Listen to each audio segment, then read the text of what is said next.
How to get and share Amazon profile link from app. Now, if you hover around the settings from the application on Amazon, there is no immediate or there is no option for you to be able to copy or share your profile link, which means you'll have to log into your Amazon account using your browser from your phone.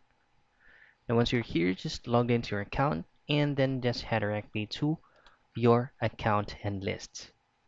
Now scroll down a bit till you find this field on ordering and shopping preferences. Now, if you have already created a profile from Amazon, you should be able to see here your Amazon profile.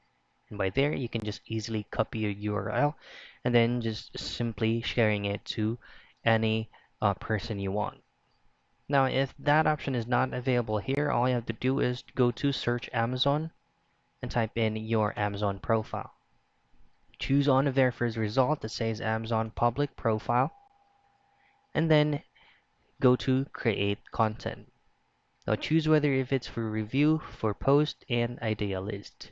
Once you have chosen any of your preference, start creating your profile, copy the URL of your profile, and then share it. And that's it. It's how you get and share Amazon profile link from app.